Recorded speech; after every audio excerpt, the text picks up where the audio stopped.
উচ্চমূল্যের এই বাজারে যেখানে প্রতিদিন দাম বাড়ছে মাছের, সেখানে এখনো হাতের নাগালে আছে গরিবের মাছ বলে খ্যাত পাঙ্গাস। ১৫০ থেকে ১৬০ টাকা কেজি দরে বিক্রি হচ্ছে এই মাছ। দাম কম, চাহিদা ভালো, তবুও চাষির জন্য লাভজনক হতে পারেনি এই মাছ। চাষিরা বলছেন আগের মতো লাভ আর থাকছে না। খাবারের দাম বেড়েছে, খামারের খরচ আকাশ ছোঁয়া, ফলে অনেকেই পাঙ্গাস চাষ থেকে মুখ ফিরিয়ে নিচ্ছেন। দেশে একসময় পাঙ্গাস ছিল সাধারণ মানুষের আমিষের প্রধান উৎস, কিন্তু সাম্প্রতিক বছরগুলোতে এই মাছের উৎপাদন ব্যাপকভাবে কমে এসেছে। গত ৮ বছরে দেশে মাছটির মোট উৎপাদন কমেছে প্রায় ১,০৭,০০০ টন। কারণ হিসেবে মৎস্য কর্মকর্তারা বলছেন, পাঙ্গাস মাছ বড় হতে ১ বছরের মতো সময় লাগে। অন্যদিকে তেলাপিয়া মাছ ৫-৬ মাসেই বিক্রির উপযোগী হয়ে যায়। এ কারণে অনেকেই পাঙ্গাস ছেড়ে তেলাপিয়া ও অন্যান্য মাছ চাষে ঝুঁকছেন। সে কারণেই হয়তো শিং, মাগুর, ট্যাংরা বা পাবদা মাছের চাষ বেড়েছে।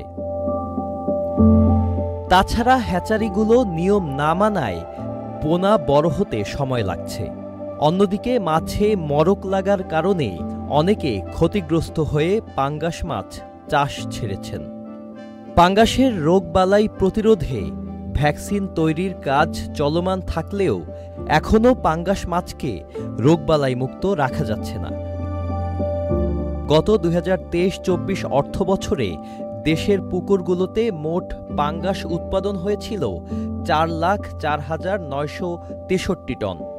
ময়মনসিংহ জেলায় সর্বোচ্চ ১,৩৭,১৩৩ টন পাঙ্গাস উৎপাদন হয়, যা মোট উৎপাদনের ১/৩ বা ৩৩.৮৬%।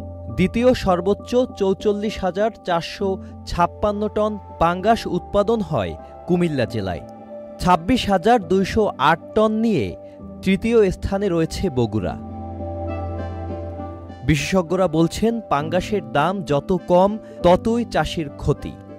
অথচ এ মাছের চাহিদা বাজারে স্থিতিশীল। তাই উৎপাদন টিকিয়ে রাখতে দরকার সঠিক নীতি, সাশ্রয়ী খাদ্য ও সহজ ঋণ সুবিধা।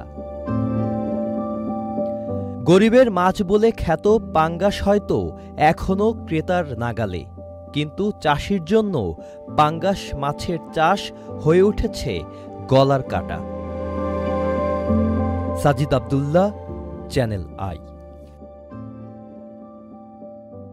LME সার্টিফাইড বিশ্বসেরা কপারে তৈরি ওয়ালটন কেবলস, যা আপনার স্থাপনাকে রাখবে সব সময় নিরাপদ।